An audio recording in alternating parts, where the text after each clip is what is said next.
Hello, everybody, and welcome back to the Lawcast. This week, we're taking a trip back in time to November 1997 to cover one of the most infamous nights in professional wrestling history. It's Survivor Series 1997 and the Montreal Screwjob. Oh boy, the Montreal Screwjob. As you aproposly said last week, it is the JFK assassination of wrestling events. It is the thing that looms bigger over this era than perhaps any other thing that ever happened. And even though we're going to talk at length about it, you probably already heard a million people do that, and you probably still want to hear more. I swear you cannot get enough of this one thing that happened. It's just endlessly fascinating. It's the night professional wrestling became real. Or did it? Dun, dun, dun. We'll get to that later, and oh, will we? Yeah, I think everybody kind of knows the basic setup, but just to recap, Bret Hart is the WWF champion, but he's signed his WCW contract, and he is on the way out. The news that he's signed the contract has been embargoed, but that embargo is going to expire at midnight of this night. So come Monday Nitro, the night after this, WCW is totally free to announce that they've signed Bret Hart, the WWF champion. Bret, in 1996, his WWF contract expired. He thought about leaving for WCW. They threw a ton of money at him, but he decided he wanted to stay in the WWF. He signed what was termed a lifetime contract. It was like a 20-year deal. He was going to get paid big money, about $1 million a year up front for the first couple of years, and then less money throughout the rest of the contract as he would transition into a backstage role and he was ready to quit wrestling. But by the fall of 97, Vince was having second thoughts about the contract, and he had decided this was too much. He asked Bret to take a pay cut, and Bret said no, and that was pretty much that. I mean, you can't really blame him. I mean, I'm sure that Bret Hart at one point thought that he was going to end his career in WWE, and I'm sure that's what he always wanted to do. But at the end of the day, they just couldn't afford to pay somebody. And we kind of talked before about from shows in this era that Bret didn't really fit what they were trying to do. So it kind of made sense for them to part ways at a certain point. Yeah, but here's what I would counter with is in paying Bret Hart, you're paying for the Canadian market. WCW had no Canadian presence. That was absolutely 100% WWF country. Canada was punching far above its weight in terms of the business they would do when they would run shows in Canada. And they were running Canada a lot in this period because it was one of the only places they were drawing. I think that dominance of the Canadian market was worth more than $1 million a year. And in WCW signing him, the concern was WCW is now going to take over Canada. Which, I mean, of course, never really happened because WCW was a shitty company who doesn't know how to do anything. But that's a good point. I almost wonder if they knew that this was coming, and they probably didn't have a ton of time, but why didn't they try more to make Owen Hart kind of take over that role? Because he's over here, but it's not even close to where Bret is. No, I mean, Owen was always incredible. I mean, the thing with Owen was incredibly talented, but just didn't have the same obsession with wrestling that Bret did. Owen just had other things. Owen cared more about his family and cared more about things outside of wrestling than Bret did. And that's a good point. It's just, I can't. It's such a complicated situation from both sides, and I guess that's one of the things that makes this so fascinating is that there's no easy answer to what should have happened or what did happen or anything like that. From Vince's side, he's giving up Canada, but at the same time, what are you going to pay Bret $10 million? So after a few weeks of negotiations, Bret signed his WCW contract on November 1st. That's only 8 days before the pay-per-view. Big money deal, $3 million a year guaranteed. Plus, he's going to get pay-per-view bonuses. He's going to get cuts of the gate. Ton of money, way more than he's making in the WWF. As I said before, there was an agreement in place that WCW wouldn't announce this until after Survivor Series in the interest of protecting the pay-per-view. Plan is that Bret is going to finish up at the December 12th In Your House pay-per-view, the In Your House DX pay-per-view. So I think people's perception is Brett was going to work Survivor Series and he was going to be gone, but he was still going to be around for another month after this was the agreement. And therein lies the screw job, is that had he been of the understanding that this was going to be his last night, he probably would have been far more on the alert. And sure, he probably was anyway, but he still had some time left on the contract, so they probably thought it was going to happen then instead of here. So part of Brett's contract was that he had creative control over, all matches, storylines, etc. in the final 30 days of his contract. So he has the absolute contractual right to refuse to do anything they ask him to do. And he invoked that right when they asked him to lose the title to Shawn Michaels here. He said no, and it's kind of fuzzy to me, and it feels like it shifted whether it was he didn't want to lose the title to Shawn or he didn't want to lose the title in Canada, but they're both playing a role here. I've always thought it was important to Vince that he lose to Shawn in Canada, both because they wanted to hurt Brett's ability to draw in Canada going forward, and also because they wanted to put Vince over, Shawn over Brett, kind of once and for all, to show Shawn is the real big star. Now, it's clear that Vince's agenda from all of this, more than anything, is Shawn has to beat Brett. It has to happen. He has to get that win. He has to definitively be put over as the top guy. That's the most important thing to Vince. And that's the sticking point throughout all of this. Yeah. So they negotiate back and forth on how we can do this. They end up coming to the agreement that the match will just end in a run-in, a disqualification, and the next night on Raw, Brett will surrender the WWF title to Vince. As Jim Cornette says, he told Vince, why doesn't he just piss in your mouth while he's at it? That's a good line. Do you agree with me that that's fucking absurd? The idea that he's just going to come out on Raw and be like, okay, here's your belt back. I'm still the real champion, but you can have it. Oh, God, yeah. There's that. The idea that he was actually even going to do that. Oh, my God, no. That was never going to happen. No, that's an absurd suggestion. He needs to lose the belt in the ring. Yes. But I don't understand. I guess I do. I think we just said Vince wanted Brett to lose to Shawn. If he won't lose to Shawn, just have him lose it to Undertaker, or have him lose it to somebody else. They should have gotten the belt off of him as soon as they freed him up to negotiate with WCW to avoid this exact situation. I don't understand how they didn't have the foresight to realize this was going to happen. Though, complicating that too is the fact that there's really not anybody super convenient to put the belt on. Undertaker's got his own thing going on that has nothing to do with the title. You can't put it on Austin yet. It's way too soon. No. You can't put it on Mankind. He's not there yet. You can't put it on Kane. You can't put it on Shamrock. He's not there yet. There's no main event at this point, really. It's coming. I love the idea of booking Brett against Shamrock just to be like, he's going to take the title from you, Brett. It's going to happen. Whether you like it or not. Yeah. I guarantee you if they booked him against Shamrock in this match, he just wouldn't have shown up. It's just no, he's going to shoot on me. I'm out. Yeah, too obvious, I think. So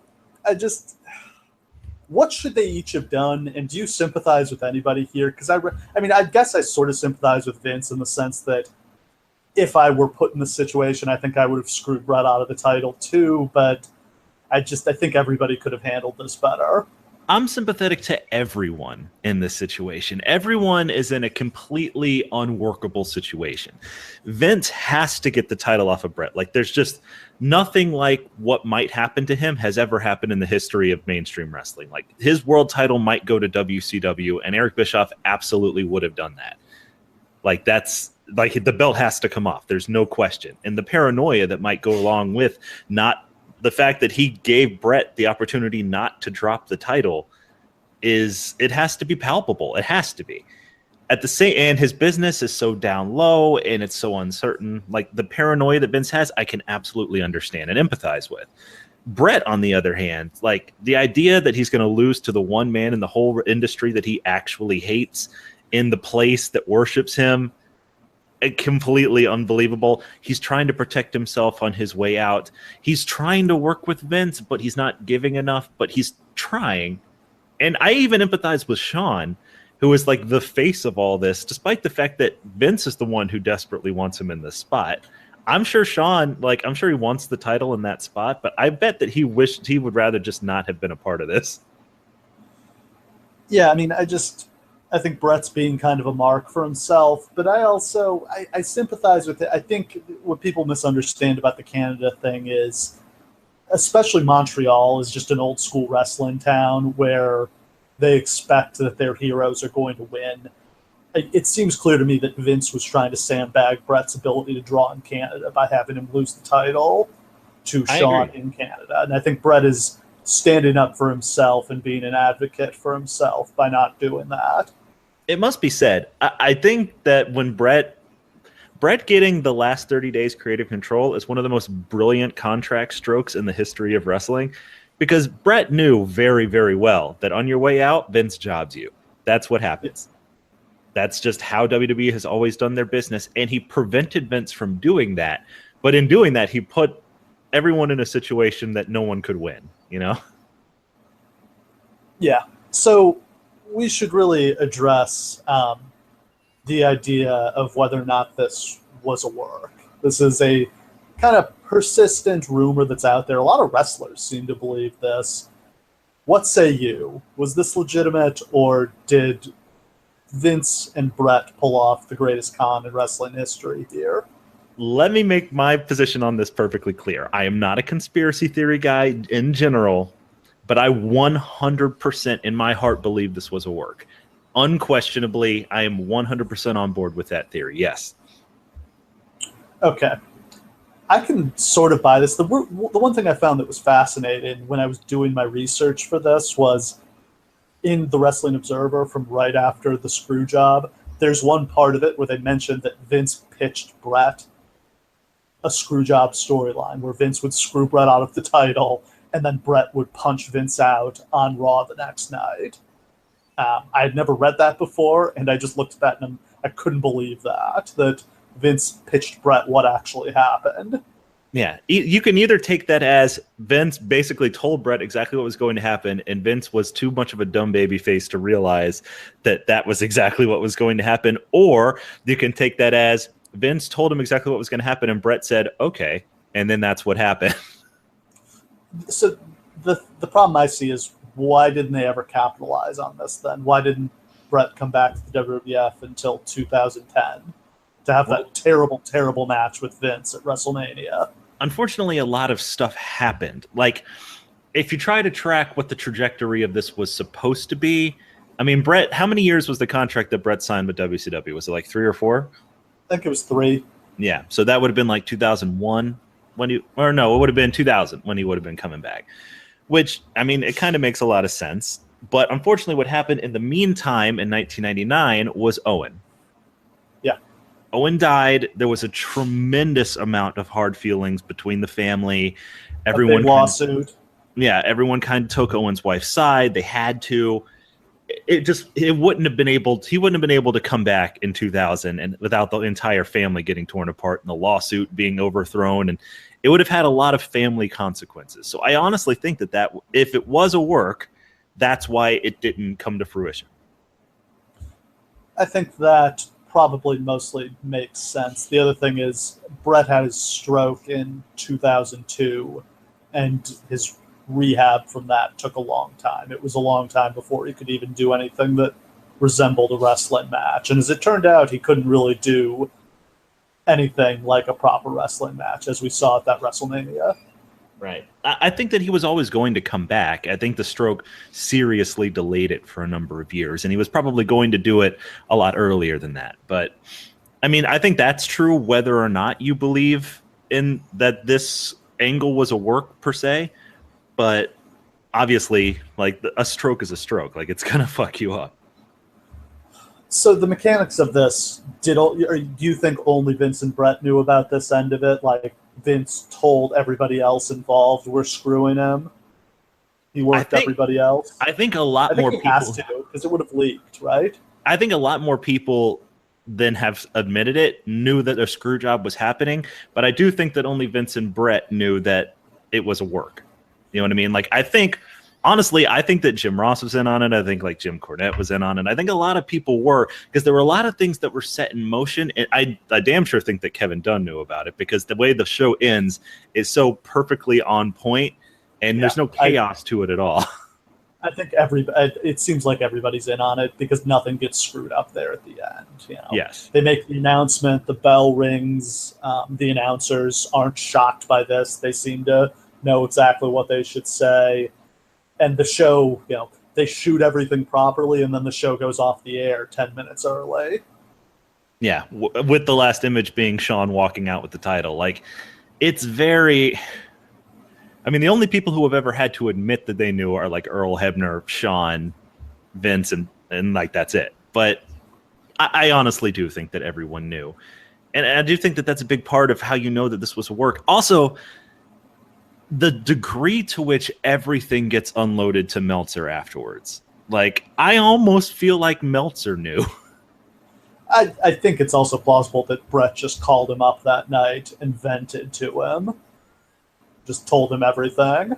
And I think Brett had been working the sheets for a while at this point. He had been doing it kind of trashing Shawn during Shawn's title reign, because he wanted to set up something big with him when he came back.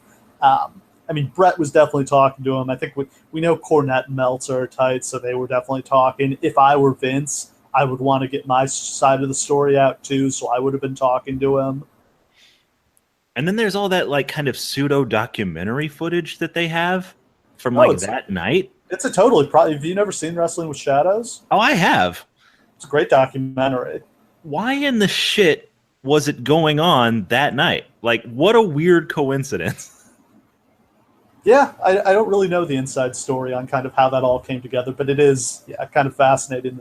I mean, the camera crew had been following him for a while. They were kind of following him for this final stage of his career, but I don't really know how that all came together. And I'm one of those people who just believes that if Vince McMahon really didn't want you to have something about him in your movie, it wouldn't be in your movie. And like him getting punched in the face is in the movie, or at least him coming out holding his eye, him stumbling out all fucked up. So you also think that Brett and Vince had a fight. A bunch of people witnessed it. You think that was a work, but like Brett actually potatoed Vince to make it look real. Well, it happened in a room. Like, the only part of this that nobody saw was that, because it was in a closed-door room. Well, a bunch of people saw it. A bunch of people were there. There were just no cameras. Yes, exactly. But every other part of this was carefully filmed. And then Vince comes comically stumbling out of the room, holding his eye. Yeah. I don't know. I don't really buy it, but I understand how somebody would. It's one of those things where, like, the first 100 times I heard this theory, I was like, this is so stupid. It's so obviously not a work. And then as time goes on and like you see more and more elements of it, and then you watch the show and it's just like, man, I don't know. It's just so convincing. There's so much weird evidence. The only thing that makes me think, honestly, that it's not a work, the only thing that could possibly be kind of arrayed against this to make me change my mind is the idea that, like, Vince is not someone who likes exposing the business in this way. He never really does it like this again for like another decade. And it's weird that he would choose to do something that so exposes like the booking element of the shows, you know?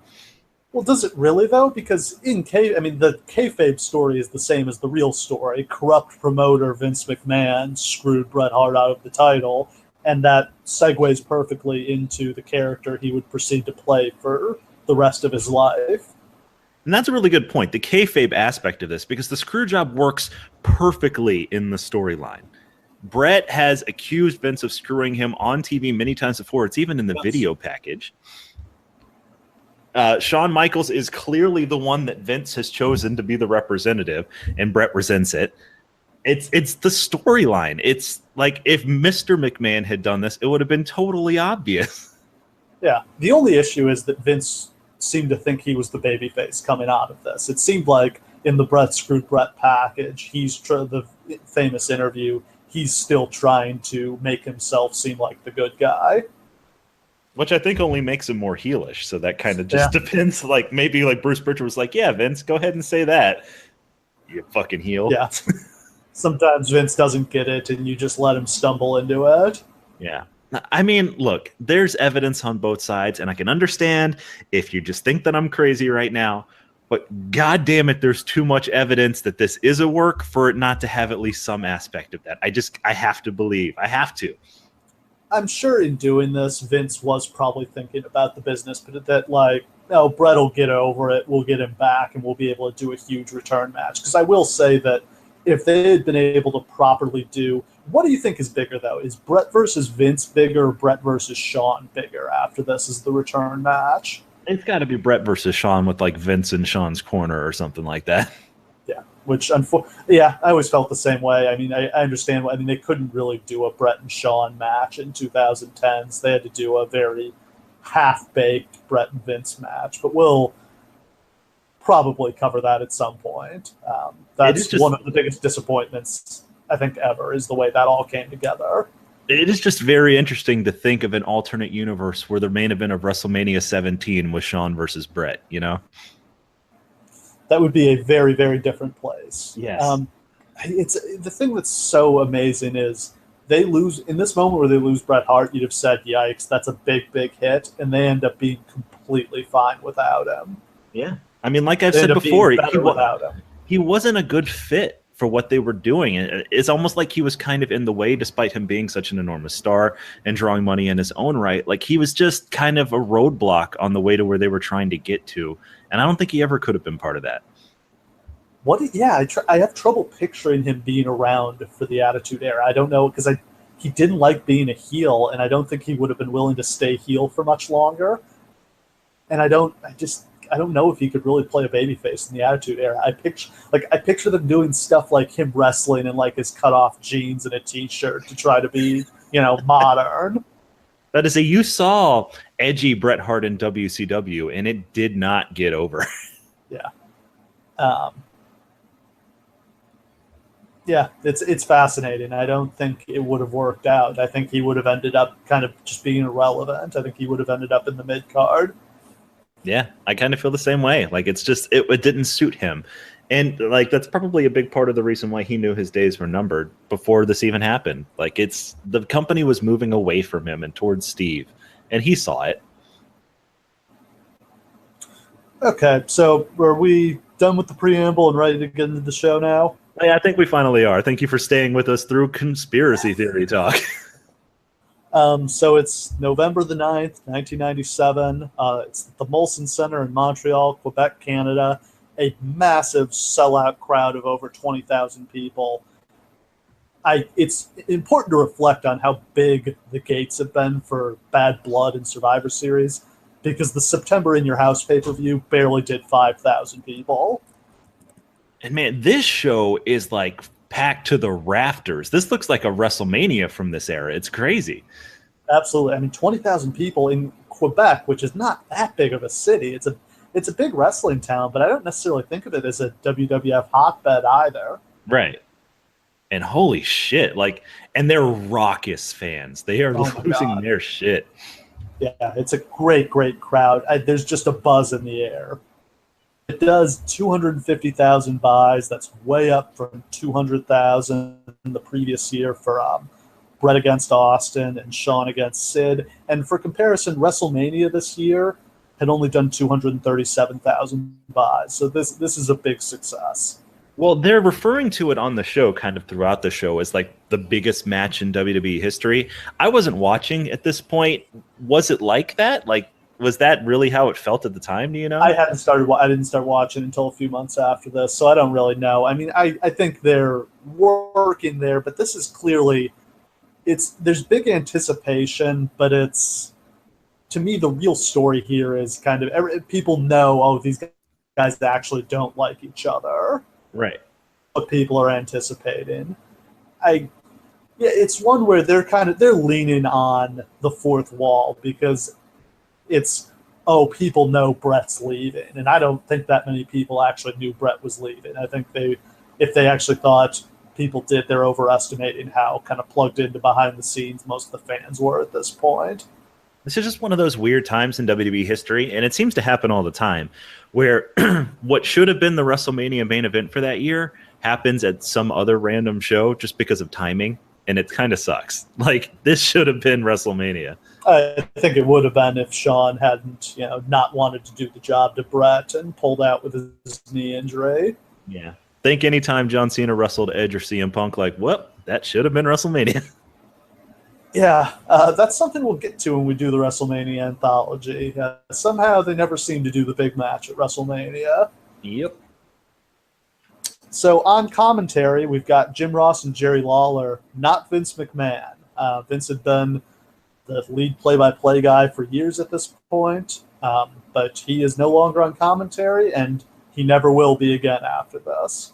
Thank the Lord. Yeah, we don't miss him. Though he is just kind of weirdly standing around throughout this entire show, just kind of there. I'm not really sure what his role is meant to be. Well, they're finally acknowledging he's the boss at this point. Yeah, but it's just weird, just kind of standing there in his tan suit watching everything. That's the real Vince McMahon. He's not really Mr. McMahon yet. So in the opening match, we've got the New Age Outlaws versus the Headbangers and the New Blackjacks in a traditional 4-on-4 Survivor Series match. As we've mentioned, kind of dark days for the tag division here. The New Age Outlaws are just two guys thrown together, but they are worlds better than everything else in the tag division. Yeah, they haven't quite stumbled into what's really going to work for them yet. Like, they look like a couple of dorks, and it doesn't really make sense, but they're already showing 10 times more personality than anybody else. Yeah, I mean, so we've got the Godwins, a gimmick was never good, but it's horrible. Super played. At this point, it's, they're evil pig farmers. Yeah, that's the Attitude Era. And this is just one of many gimmicks that Midian won't get over because he's just not very good. The Headbangers, who I think we both kind of have an affinity for, but are young and not really established yet. And then the New Blackjacks, who are just horrible. So the New Blackjacks are Barry Windham with his hair and mustache. Barry Windham with a mustache and his hair dyed jet black, and Bradshaw. They should have just called them the Stan Hansen ripoffs because they're both desperately trying to do that. The Blackjacks were a big tag team in the 1970s, I guess. 60s and 70s, yeah. No, how many people watching have any idea who the Blackjacks are? Nobody, but Vince does. This is another one of those Bob Backlund things where Vince is just like, hey, when I was coming up, fucking Blackjacks, man, let's do that again. And then Cornette's in the background like, yeah, the Blackjacks. Nobody knows what the fuck a blackjack is. Yeah, and I mean, Barry Windham by this point is looking pretty rough. And Bradshaw, a guy they clearly saw potential in, and rightly so, just gets screwed with this gimmick. Yeah, it's a shame. I like Bradshaw during this period. He's just a rough, tough bastard. I'm amazed they couldn't find anything better for him than this. It would take until like the late days of the APA for Bradshaw to be anything other than like, oh, Bradshaw, okay. Yeah, it's crazy to have a guy who's, I don't know, 6'5", 280 pounds, legitimate badass, good promo, natural charisma, and they can't find anything for him. He's basically a Stan Hansen cosplayer who cuts better promos. How is that not something you can find a push for? So this match is... I'm not going to recap the eliminations here because who really cares? The New Age Outlaws end up surviving. It's a bad match. Literally, like, every single move in this match sucks. Every person who gets eliminated, it's like, it's unbelievably anticlimactic. And then finally... Here are the eliminations. Roll up, clothesline, face buster, Thrasher's stage drive, stage dive, roll up, top rope leg drop from Billy Gunn. Actually looked pretty awesome. He missed by like 3 feet though. Okay, but just the guy that size doing a leg drop was cool. Well, yeah. No one should ever do a top rope leg drop, though. That's a move that should be banned. You're gonna ruin yourself doing that. Yeah, anybody who wants to do one, just take a look at the way Matt Hardy walks, and that's what happens when you do a leg drop off the second rope your whole career, not even the top. Yeah. Look at Hulk Hogan, and he just did a regular leg drop. Yeah, you're basically just destroying your hips for no reason. So next up on the card, we've got the Disciples of Apocalypse against the Truth Commission. I think we're both weirdly fascinated by the Truth Commission, right? God, I can't even understand. Like, you had to explain to me what the Truth Commission was supposed to be, because I genuinely could never figure out what the fuck they were trying to portray with this.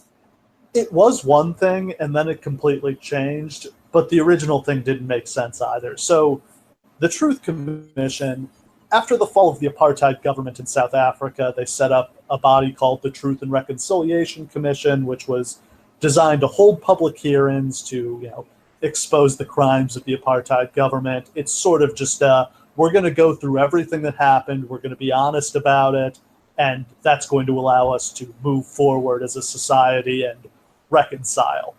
Vince was apparently very interested in this, but had no understanding of what it was, because he decided there should be a heel stable in the WWF called the Truth Commission. And they're not a bunch of lawyers and politicians. Instead, they're mercenaries. I just love the idea of Vince watching, like, C-SPAN or whatever, seeing the Truth and Reconciliation hearings and being like, Truth Commission, eh? That's a good heel group, despite the fact that they're literally just lawyers trying to get war crimes attested to. Like, nope, heel stable. So apartheid-themed heel stable.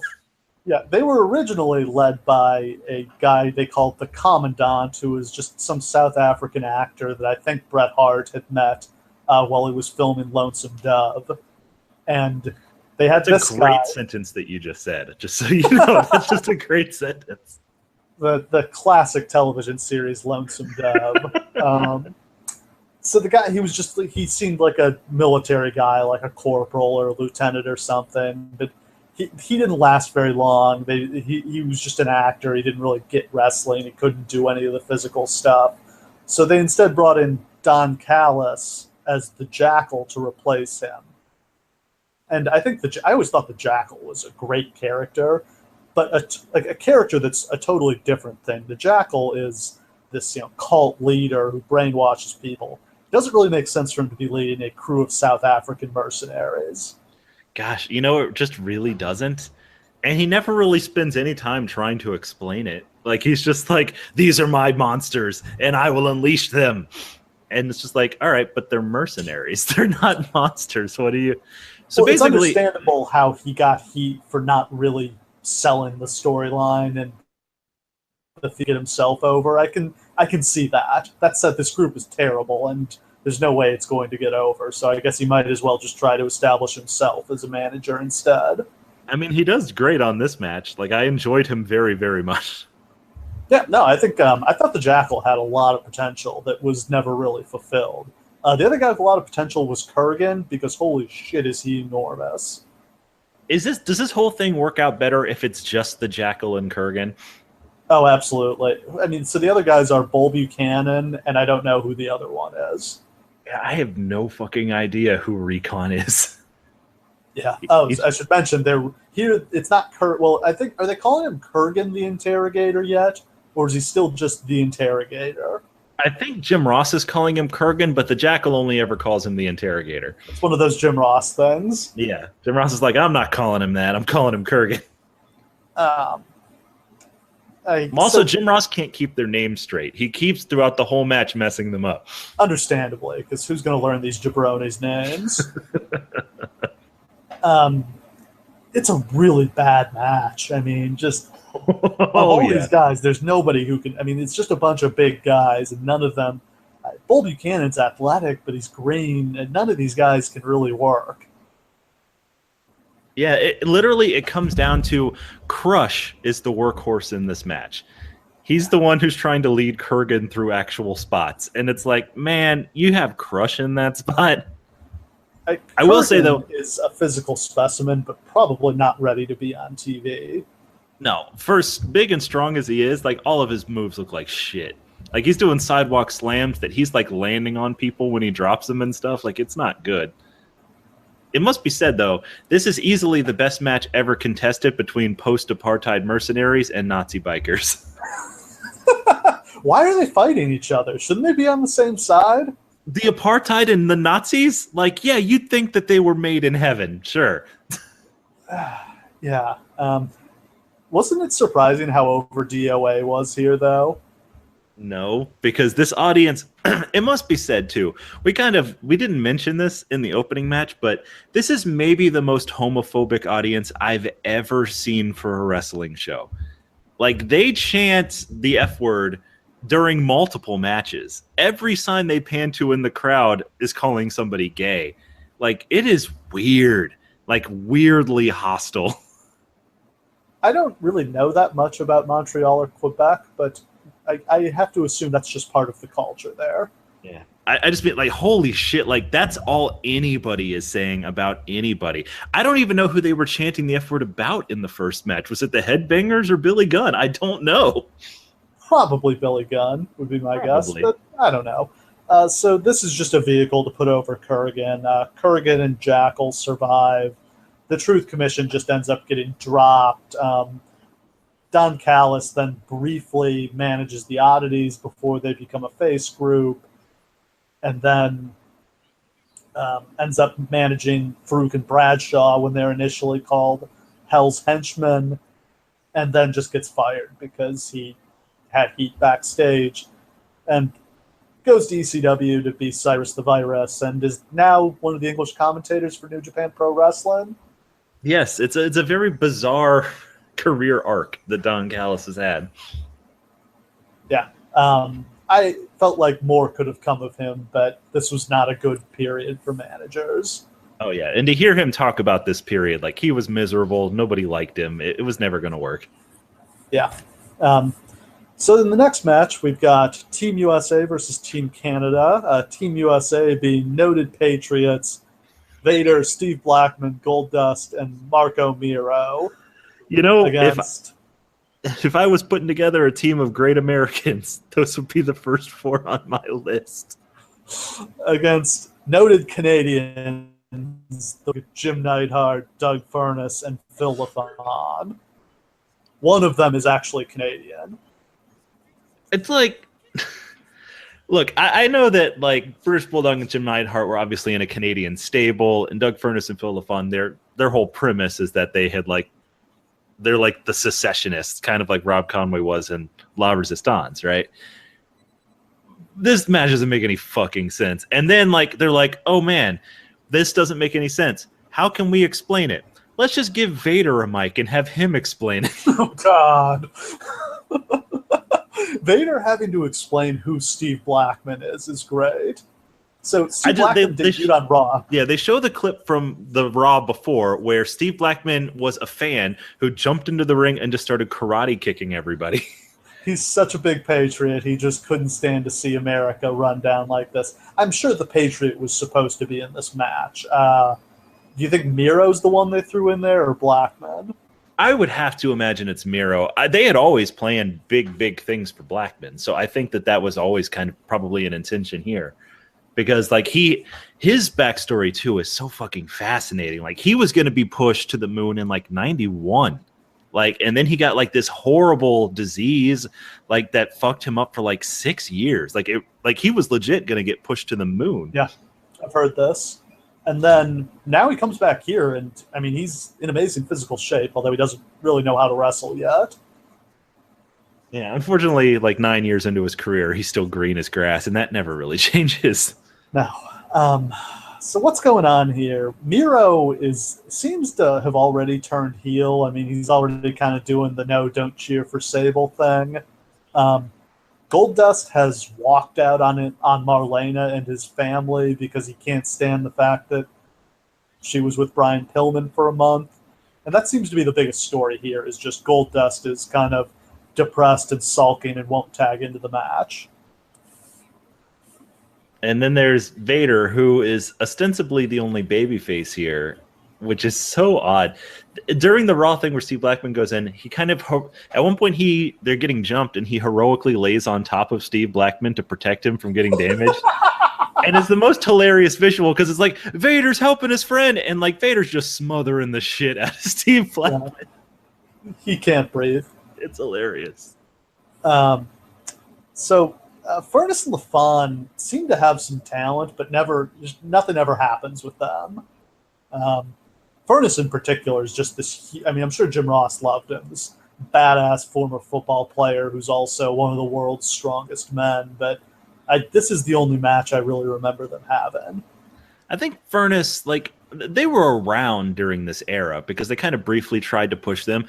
They're coming off of kind of a hot period in Japan. I think they worked some matches for All Japan that were really, really good.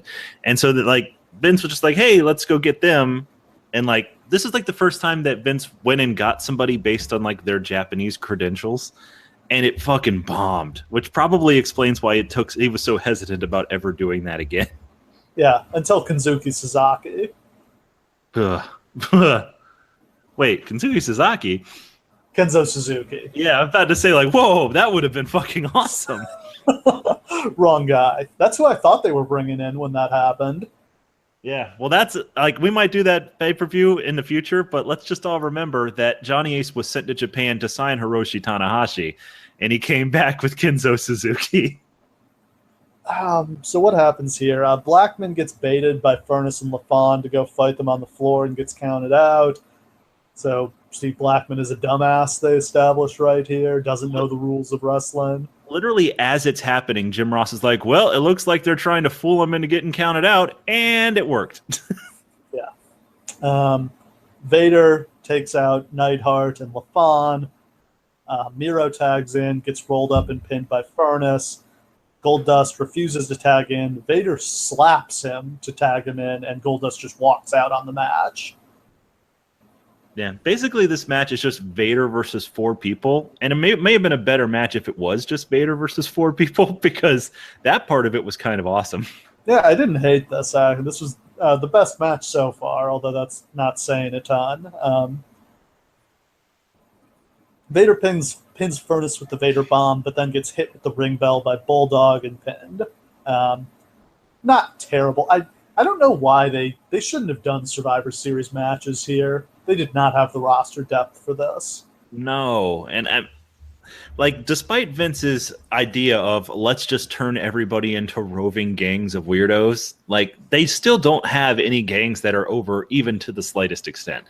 Like, if they had the full Hart Foundation with, like, Brett and Owen and everybody, yeah, that would have been over. But they didn't have stables that people actually gave a shit about. Well, what's crazy is they did a great fit 5-on-5 main event at Canadian Stampede back in the summer. That would have been an awesome main event for Survivor Series when they had, I mean, they could have done it here with, like, make Michaels and Austin team up and maybe throw Undertaker in there too, but they should have just done a bunch of singles and regular tag matches here. No 5-on-5 matches. Yep, agreed. So next up, we've got our first singles match of the night. It's the in-ring debut of Kane as he takes on Mankind. This is, I always loved the random Kane run-ins during this era where they just, like, put a bunch of jobbers in the ring, and then 2 minutes into the match, the lights go out and Kane comes out and fucks everybody up. Is Kane during this era the coolest monster in wrestling history? Probably. Because, like, the mask looks, like, genuinely threatening, and he's so, like there are a lot of big guys, but he's the only guy I can remember from that period who is big and just, like, built. You know what I mean? Like, he's just, like, huge and muscly, and he just, when he killed people, like, and did choke slams, it looked great. Like, he was awesome at that. Absolutely. So the setup here was during one of Kane's run-ins, he beat up Dude Love and choke slammed him on the ramp. So the alter ego Mankind is coming out to get revenge.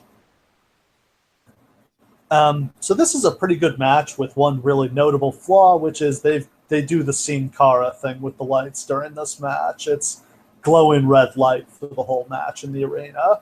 Yeah, it's clear, like, if you were wondering where the Sin Cara idea came from, it's clear that Vince had, or Kevin Dunn, or whoever the hell had this stupid-ass idea, had it all the way back here.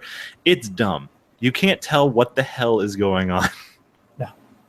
Crowd is pretty much dead for the match because of that, even though it's a good match and Nick is killing himself trying to make it work. And the bumps that he takes casually are out of this fucking world. And like as a transition spot at one point, Kane choke slams him from the apron through an announce table, and that's just like a random. That's like a suplex spot in this match. Yeah, gotta love Mick Foley. You know, God bless his heart. There's a reason he had to retire at 32. Yeah. Kane ends up winning with the tombstone in 10 minutes. I mean, I think even though it's a longer match, it was mostly just Kane destroying him. I thought Kane looked great here. Kane looked amazing, even though his tombstone always freaked me out, because I swear every time he has ever lifted someone up for that, he always looks like he's about to drop him every time. Yeah, I mean, Foley's a big guy to be doing that too. But it's just so weird because he's so much more muscly than Taker, but Taker's never had that kind of trouble with that move. I just don't feel like Kane's ever been comfortable with it. No, there's a reason. I mean, he didn't do it for very long. There's a reason he pretty much drops it by 99. Right. So then we go to the back for a weird interview with Michael Cole, Vince McMahon, and Sergeant Slaughter.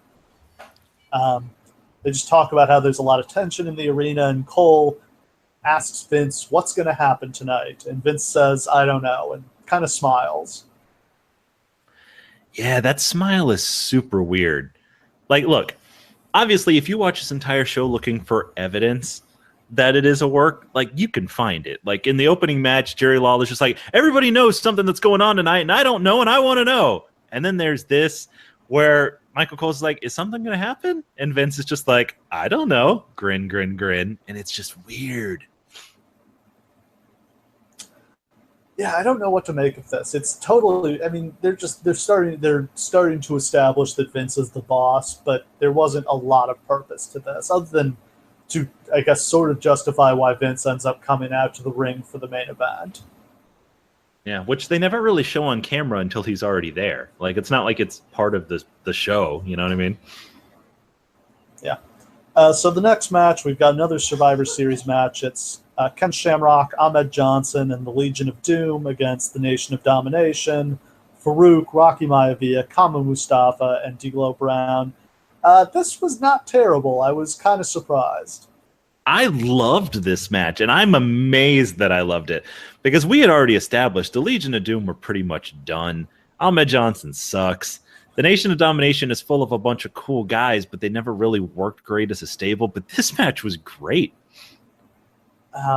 So Rock pins Hawk with an awesome-looking rock bottom. Ahmed surprisingly takes out Farouk with the Pearl River plunge. Felt like the first time he had finally pinned Farouk after just months of being tormented by him.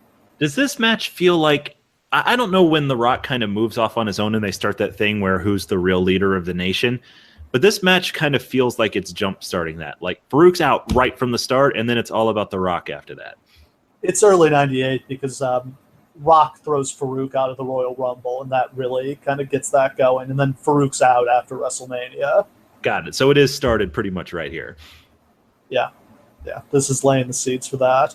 Farouk trips Ahmed, and Rock pins Ahmed with the rock bottom. Good job putting Rock over strong here. Oh, for sure. He looks great. And that rock bottom looks killer. He's like lifting dudes up and like half choke slamming them. It's awesome.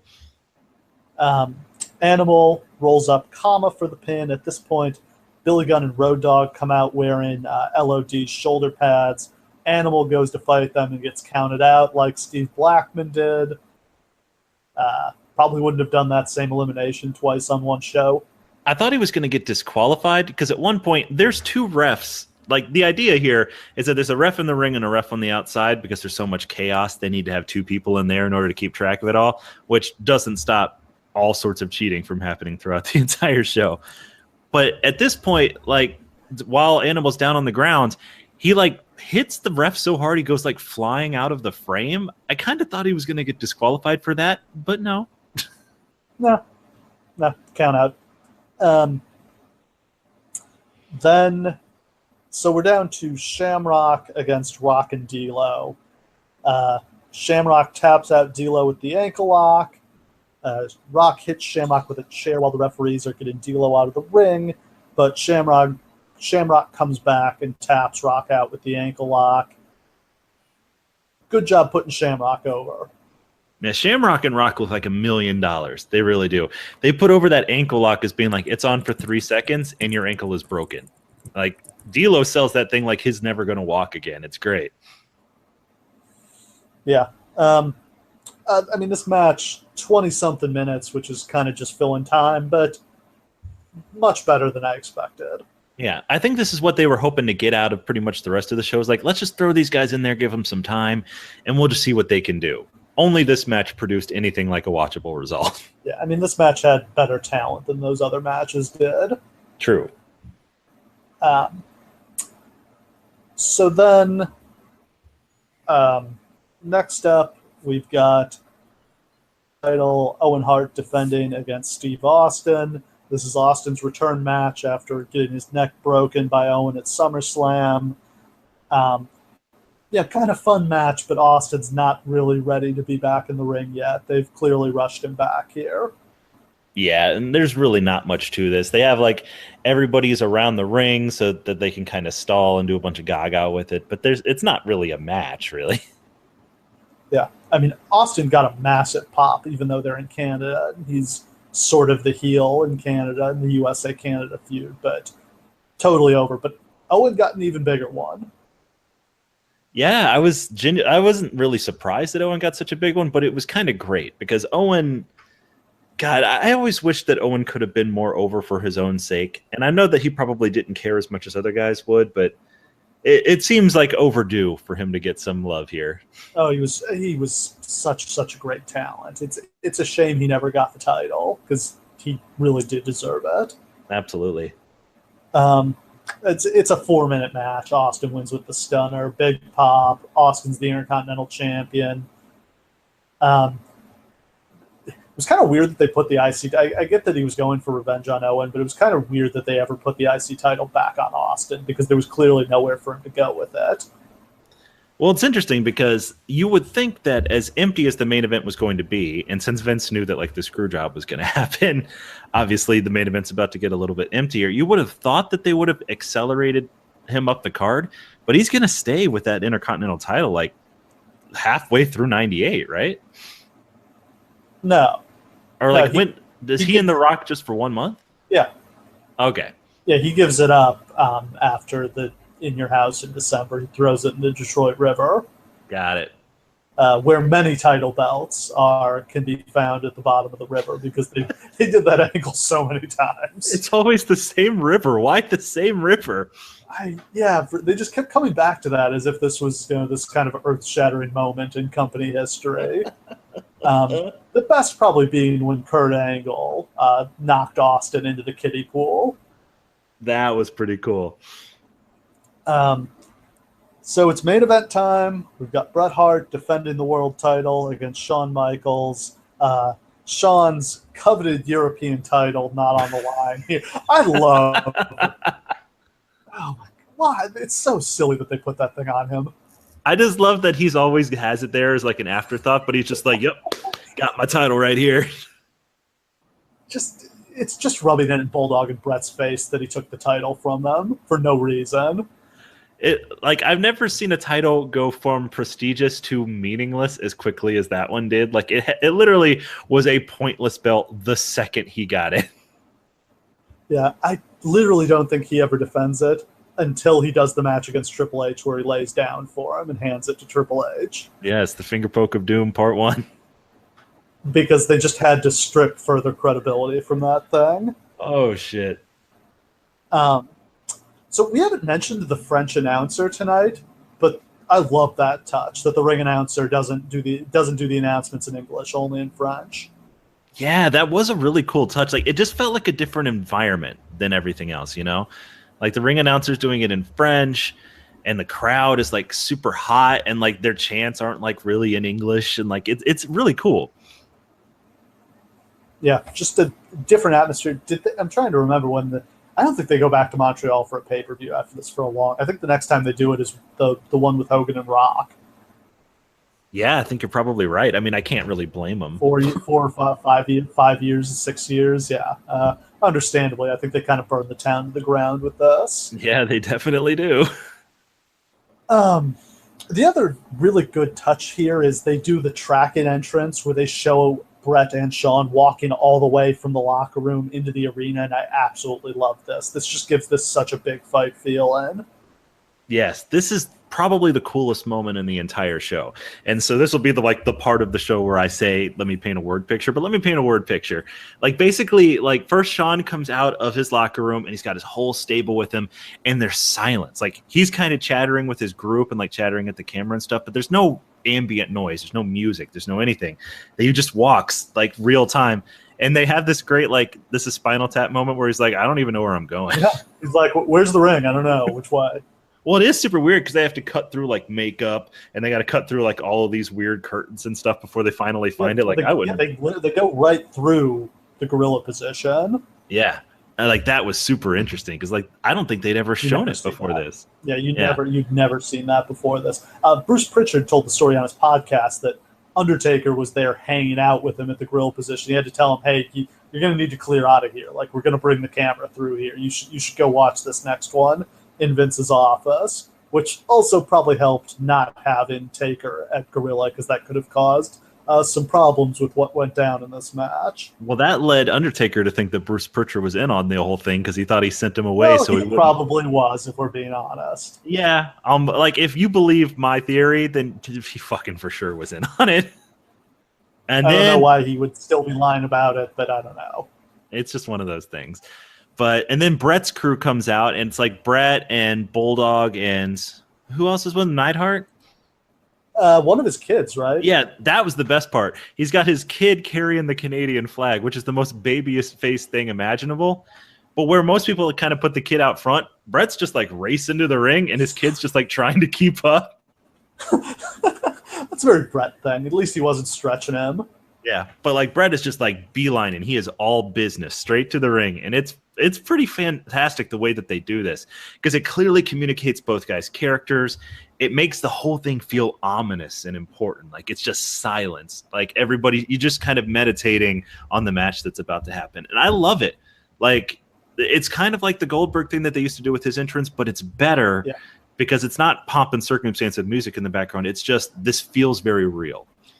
And they would occasionally do this afterward, but never to this extent. I think they did this the next month with Shamrock and Michaels again, but then they kind of went away from it. And you can't do it with everybody because, like, if it's Undertaker or Kane, I don't think you can, show them just kind of walking through the back. But I love this. I would have made this a regular thing for pay-per-view main events. Yeah, or at least like the really epic ones. Like this is something that like Cena versus Rock could have used. You know what I mean? Just like a big match of that stature that's really personal. Like you could use this. Yeah, this is one of my favorite little presentation tricks, and they've done this in NXT a few times too. Yeah, and it's always cool. Yeah, just add something to it. So we skipped over Shawn and his antics with the Canadian flag. It's great. Although I think Brett said he recommended that. He told him he should do this. Like, because it does get him a lot of heat. He humps the flag. Where does he picks his nose with it? Wipes his ass with the flag. Where does he get the flag? Oh, did he take it from a fan in the front row or something? I think he literally stole it from a fan in the front row. Maybe it was a plant or something like that. Might have been. But he like grabs the flag. Yeah, he like wipes his ass. He like humps it vigorously. It's pretty great. Very vigorous humping. So Brett comes down and just kicks his ass, and the bell doesn't ring. They're fighting on the floor.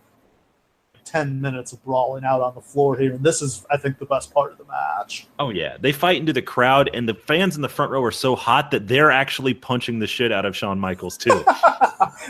Deservedly. Yes, it's great. Like, the security immediately jumps in to save Shawn Michaels because they're going to beat his fucking ass right there. I just love how wild and out of control this feels.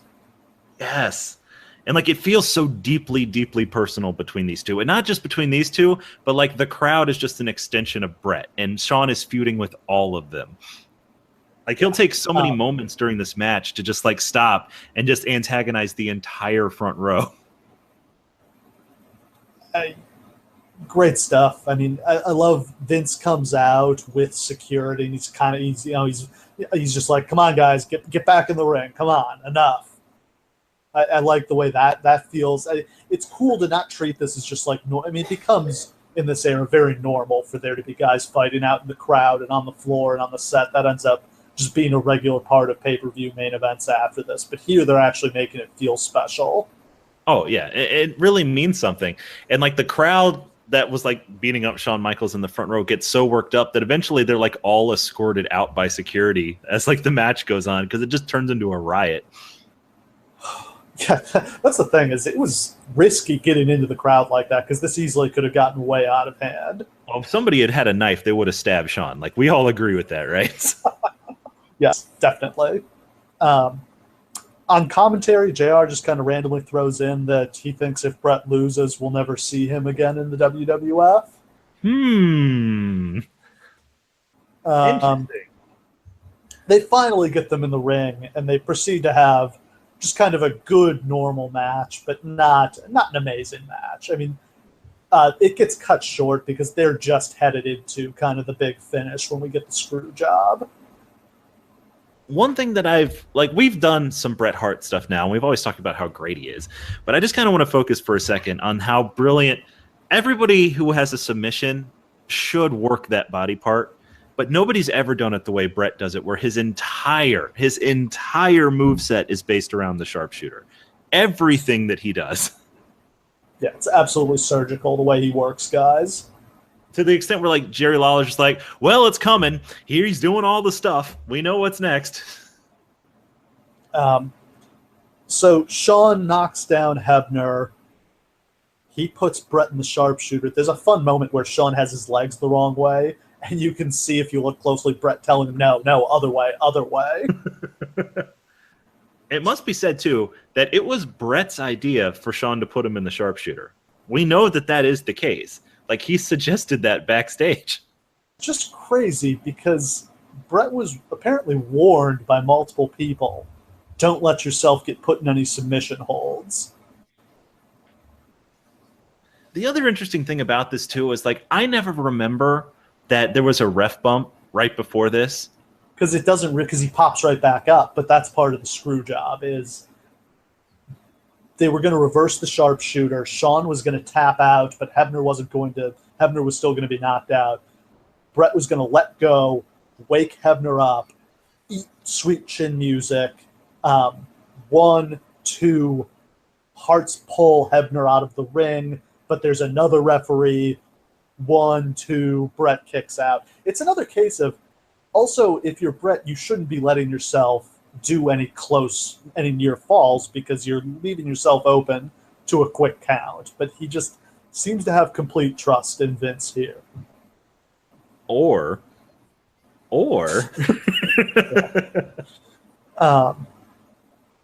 so, as we all know, Hebner suddenly wakes up and he calls for the bell, and Shawn Michaels is the new WWF champion. As I said before, it just kind of comes off no hitch here. I mean, Bret spits on Vince, and the camera catches it. But other than that, Bret kind of takes it in stride, doesn't go attack Vince like he easily could have. The announcers, the only thing the announcers don't say Vince McMahon just screwed Bret Hart. They portray it as Bret Hart gave up in the sharpshooter. Right. Which, I don't know. Does that fit into the work or shoot theory more? I don't know. There's been times in the past where uncertain things have happened, and usually Jim Ross presents it as, well, what the hell just happened? What's going on? Instead, in this point, he's just like, no, Bret tapped out to the sharpshooter, the end. Like, he's just very definitive about what happened, despite the fact that it's not clear at all what happens. Yeah, my guess would be either he was told in advance, or somebody is in his earpiece telling him what to say here. That say Bret gave up. It's kind of important to show the sequence of events too. Like, the way that this thing is shot is dead in the middle of the ring. All that stuff happens. The camera zooms in on Earl Hebner as he stands up, so that we can see him doing the famous super guns. And then It zooms in on Brett and Sean standing next to each other looking like they're in disbelief. And then it follows Sean as he goes and grabs the title and then walks out. And then it looks up at Brett as he spits on Vince. And then it goes back to Sean as he's walking out with the title. And then the show ends. It captures all the things it needs to capture. And that's odd. It's clear to me that Kevin Dunn knew in advance. He'd have to tell him because you're ending the show 10 minutes early here. There was supposed to be another at least 5 minutes of the match, and then probably some brawl, probably a big brawl afterwards. And so he knows we're going off air early here. He had to be told in advance. Yes. And I mean, you're right. Brett does take it in stride. He even remains in the ring for a little while after pantomiming WCW to the crowd. Yeah. Eventually, does he go? I feel like I've seen footage of him like smashing the monitors outside the ring. I guess maybe he did that after the show, and that's in Wrestling with Shadows. Yeah, I think so. Like after it goes off the air, he's in the ring for like probably another 10 minutes, I think. Yeah. I mean, behind the curtain, I can imagine this being pretty chaotic because you had all the Hearts right there ready to do their run-in. And instead, there's silence, and then Bulldog goes, "They fucked him! They fucked Brett!" To Davey Boy's random, vaguely off-camera yelling is his legacy. Like, the Shockmaster in this are the two best moments of his career. He fell flat on his fucking ass!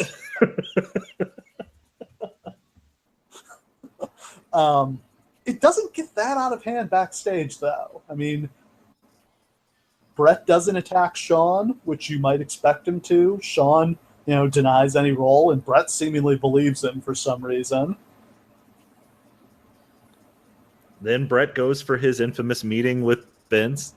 Yeah, I don't know if this has been confirmed, but I love the part of the story where apparently Vince is locked up in his office, and Undertaker goes and like pounds on the door and says, "You need to get out here and go apologize to Brett." I just love the idea that Undertaker is the shadow commissioner of WWE, and that is something like this goes on. He's the sheriff. You don't cross the sheriff. That to say, like, I don't care if you run the business, son. I'm the sheriff. Yeah, I'll knock you the fuck out. They really should have smartened up the under. Very much related to the story, which is one of my favorite wrestling urban legends of Taker waiting at the curtain during WrestleMania 14 with his fists taped up, and he's ready to beat up Sean if Sean doesn't put Austin over. Yes, that is one of the great all-time. Like, some people have tried to debunk it, and I don't care because I desperately want to believe it's true, that when Sean walks through the curtain, Undertaker's just sitting there in a chair, taping up his fist, looking at him. It's like, see you in a minute. That's amazing. So Brett, Vince goes to talk to Brett. Vince with his entourage. I don't remember exactly who. I think Slaughter, probably Patterson and Briscoe, Pritchard, Shane. They go talk to the Hearts. The part of the story I've heard is Vince goes in. Brett is in the shower or about to get in the shower, and he basically tells Vince, like, if you're still here when I get back, I'm going to knock you out. Vince sticks around. It seems like he's just accepting this as part of the deal. He did this, and now he's going to get his ass beat for it. Right, and it does kind of seem that way. Suspiciously or not, throughout this whole thing, it really seems like Vince desperately wants to make it not personal. Like, he had to do this, and like he'll just take his lumps, whatever. And then, of course, he'll turn around and do the Brett screws Brett thing, which is like all kayfabe character. Like, that's not real. So Brett comes out of the shower. He and Vince square off. Brett basically drops him with one punch. I think breaks his hand in the process, and Vince gets stepped on. Bulldog hurts his knee trying to pull him apart. This is another one where this really could have gotten crazy. Like, you could have had Vince's entourage and Brett's guys fighting backstage. And I don't know who's going to break that fight up. It's one of those things, too, where you really, like, it's the owner of the company, right? He doesn't have to be, like, fist to fist like this. He could have just had security escort Brett out immediately upon the conclusion of the match. Absolutely. Could have had guys waiting backstage being like, here's your bag, you're coming with us to the car, and you're going to the airport. Why don't you do that? That's my Because question. Carney shit, because this is the wrestling business. It's not normal business. And that's where this all gets muddled up in terms of, is it a work or is it a shoot? Because in any other business, none of this extra shit happens. Not for one fucking second. No one puts themselves in a position to get punched in the face by the guy they just blatantly screwed over. Yeah, I mean, there's no, it's hard to come up with any equivalent in any business. But yeah, if you pulled some shady maneuver on one of your employees and screwed them out of a bunch of money or something, yeah, you would, have security throw them out to make sure you didn't get beaten up. You don't go in a locked room with all of their friends and say, oh, you're going to punch me? Okay. Vince just breached Brett's contract. Yep. Brett has creative control. And so he is then going to go to him and admit to him that he did this. Presumably understanding he could very well get sued. I mean, I think Brett punching him out is part of the reason there was no lawsuit here on either side is, both have something to answer for here. I to say, and if he was worried about a lawsuit, he wouldn't have gone on Raw like the next night and then just basically said, no, it was me. He would have just pinned it all on Earl. Yeah. We should point out Earl Hebner, hightailed it the fuck out of there, ran to a waiting car that drove him. I don't know if it drove him to the airport or if it drove him back to America. I don't know. They may have had like a company plane waiting for him at the airport to get him. That's my favorite part of this story. He's gone. Yeah. Because, like, the fans aren't going to fuck with Vince. Like, they're not going to get to Vince. But Earl is on his own. Yeah, they got to get him out of there. And this follows Earl Hebner around for years. I mean, he continues to get booed in Canada well into the 2000s. I bought a shirt from Earl Hebner at a TNA house show in 2015 that said, I screwed Brett on it. Was this merchandise he was illegally selling out of the back of his car? No, they were selling it at the venue. It was like a striped referee shirt that said, I screwed Brett on it. I've always enjoyed that. Like, that's what got Earl Hebner fired after all his years with the company was illegal merchandise. You would have thought he would have been safe for life after this, no matter what. Yeah, like he swore, to Brett on his children, his wife, whatever else. I won't do anything to you. I would never do that. I'm not that kind of person. Oh, God, that's so delightful. That's such like a soap opera thing. And then he just turns heel on him hard. Yeah. And do they ever go? They never really use that again. They never, for comparison, they did the Scott Armstrong thing a bunch of times where it's, he's Triple H's crooked referee. No, actually, they turned Hebner as the crooked ref again. Yeah, Hebner becomes a baby face instead. Yeah, he becomes the baby face that beats heels' asses soon after this. Yeah, we'll knock out Triple H if he causes any trouble for him. Triple H and Earl Hebner have a low-key actual feud with each other for like 5 years. So,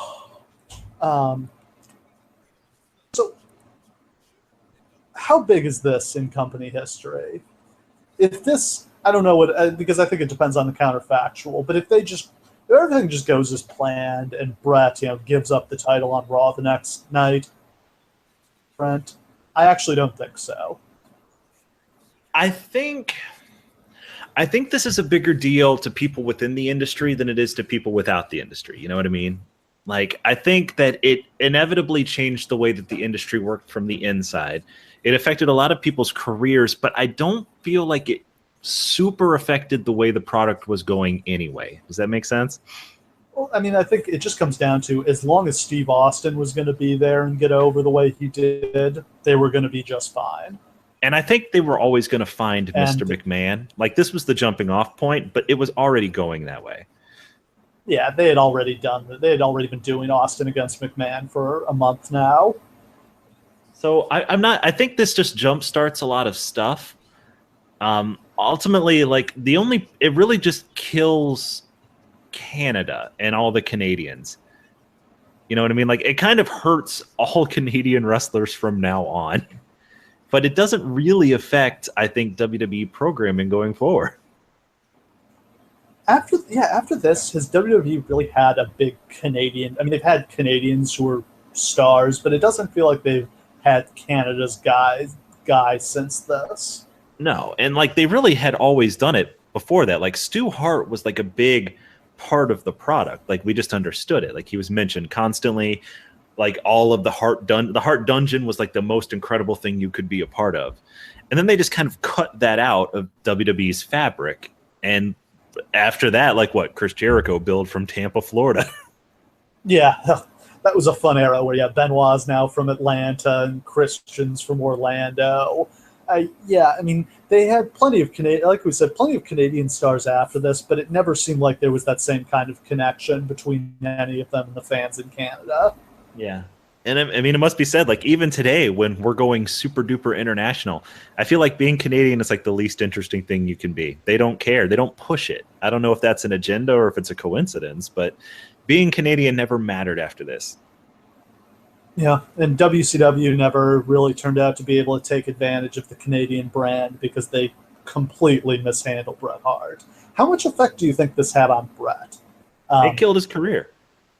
I mean, I think WCW was probably going to screw him up anyway, but it seems like he was never kind of the same mentally after this. Well, how old is he at this point? Like he's like 40, right? Yeah, something like that. That sounds right. I mean, he probably wasn't coming to he was 40. Yeah, he could have easily had another 5 years. Yeah, like we've said before on this podcast and on previous ones, Bret was never really going to work out with WWE for going forward. I'm not sure that WCW really could have presented him in a way that would have worked for him because he didn't really fit with the whole NWO thing either. Maybe if they just made him the top babyface, but by then you already have like Sting and Goldberg. Yeah, he's not a big enough star. I mean, this is like a hard thing to say because I'm a big fan, but he's not as big of a star or draw as those guys are. And he's not really a guy who can work in the mid-card because he needs 20-minute matches. He needs pomp and circumstance to make up for his lack of like innate mic skills and charisma and stuff. Like, I'm just not sure that his career had much further to go anyway, but this killed it. Yeah, I mean, by many accounts in WCW, I mean, he hated WCW and he just didn't care, would show up, 10 minutes before the show was about to start, wasn't enthusiastic about anything, wasn't really interested in what was going on. It just, even though he was making millions of dollars, he just didn't give a shit anymore. And it must be said, it might just very well be that Vince didn't really want him back, like, in 2000 because he wasn't really worth as much. Like they buried him so severely that like a main event with Shawn Michaels, even if Shawn Michaels had still been healthy, just didn't mean what it would have meant, Yeah, that's the other thing I sort of forgot about is Shawn breaks his back 2 months after this and ends up going into retirement. So the opportunity for a Shawn Bret match doesn't really emerge. And that's what's back until after Bret's had the stroke.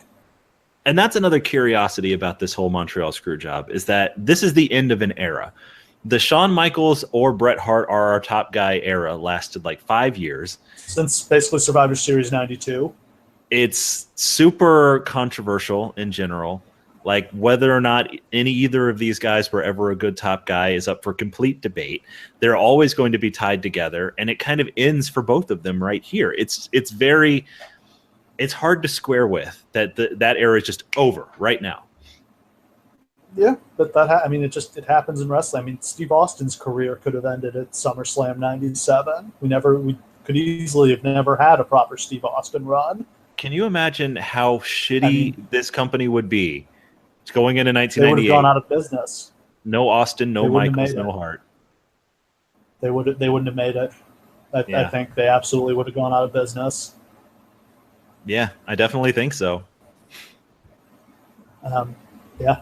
It's one of those big, what ifs. There's a lot of them in wrestling history. What if Magnum TA hadn't had his car accident? Oh my God, that's a good one. There's a lot of them. I mean, we sort of accept that things went the way they did, but there's so many ways this could have gone the other way. There are a bunch of scenarios where the WWF goes out of business, and it's WCW that's the company that emerges from the American Wrestling War. And this is probably the most unlikely scenario is the one that we got, one where the screw job happens and Austin comes back for just long enough to get everyone else over and put the company into stable position forever. Like it turned out he had just enough to get them over the finish line. It took everything he had. Yeah. I mean, he should got have them happened is The Rock should have taken over, but The Rock's movie career took off instead. and that left us with another big gap. And that's another what if Triple H gets hurt? What the fuck did they do? Ooh, subject for another time. So kind of wrapping up here, the Observer poll was kind of split, about 40% thumbs up, 30% thumbs down, 31% thumbs in the middle. What say you? I'd probably just go thumbs down here. I didn't think this was a good show. My thumbs are kind of in the middle. I mean, the opening of the show, the first bunch of matches, all kind of just super duper sucked. But I really, really, really enjoyed the Nation versus Ahmed, Shamrock, and the Legion. Austin and Hart was pretty cool. And just the atmosphere around Michaels and Hart is so special, it makes this a must-see show. You have to see this just for that match. Not just for the screw job, but just because it just feels special. Yeah, this is one of those where even if I don't think it's a particularly good show artistically, there's enough historic value here that I think it's probably worth checking out. Agreed. I mean, as far as fallout, the mutiny that they feared didn't really happen. Rick Rude leaves, and Mick Foley doesn't show up for Raw, and Bulldog and Neidhart and Owen don't show up. They give Bulldog and Neidhart their releases, but Vince won't part with Owen, which I've always thought was really fascinating, that Vince didn't feel like he could lose Owen too. I mean, I can't really blame him for that. It just always seemed curious. Do you think his vision there was we need Owen to be the new Canadian draw? Because they don't really push him that way. I think his position there was we need Owen to take the heat off of us, because if Owen's still here, then we just didn't screw the entire Hart family. We just screwed one guy. That makes sense. Owen's still here, that means he's on our side, which means it's all okay. Yeah. You can't sue us. Yeah, because Owen never gets a big match against Shawn Michaels. They do Owen against Shawn on a Raw, and then Owen has to feud with Triple H over the European title, and then they turn Owen heel and he joins the Nation of Domination. It's Owen versus Shawn in the main event of the next month pay-per-view seems like the most obvious pay-per-view main event in wrestling history. Why that they would have done huge business. That's when that Owen's not on TV until then. That's his comeback, is after the Shamrock Michaels match. He shows up and beats up Shawn. So I don't think they had kind of reached terms with him until then. Man, but if Slaughter comes out and says it was bullshit what happened, so we're giving Owen a shot to take back his family's title, man, that would have been awesome. The roof would have blown off. Yeah, that would have done big business. And I'm sure maybe they were thinking we'll get to it later, but turns out Shawn's done after WrestleMania. Yep. You never know what's going to happen. So any other thoughts on this one before we wrap it up? No, I'm glad I finally got to out myself as a conspiracy theory weirdo. Hopefully you guys will still manage to take anything that I say seriously after this. I still don't buy it, but I'm coming away looking on it a little more favorably than I did before. I can sort of see how maybe the circumstances just prevented them from ever doing the proper follow-up to it. Yeah, it's a question that'll never be answered, and that's why, again, we say it's just like the JFK assassination. It's a mystery that will never be fully solved to our satisfaction. So we'll always just be able to debate it. Exactly. So next time on the Lawcast, we're going to take a look at the original battle between Raw and SmackDown from Survivor Series 2005. In my view, probably the best version of this brand feud to date. Yeah, it's really interesting that we chose to do this before they kind of did their Under Siege SmackDown versus Raw thing, which I thought was super fucking cool and awesome. This is sort of the original version of that, which is very similar, and it's part of a card with a bunch of weird throwbacks to this era on it. Yeah, we've not really delved much into this time period yet, and I'm pretty excited too, because it were strange times for the WWE at this point. We could probably do individual shows just on all of the people in the SmackDown versus Raw match. Yeah, rising stars, falling stars, and kind of all over the show, just some general weirdness. And Bobby Lashley. Finally, a Bobby Lashley show. Finally, I've been pitching Bobby Lashley every week for like a year now. Yeah, and I just finally relented and said, okay, we can do a Lashley show. Thank you, Steve. So that's what you got to look forward to next time. I think it's going to be a good one. Thanks for listening, and we hope we see you again next week.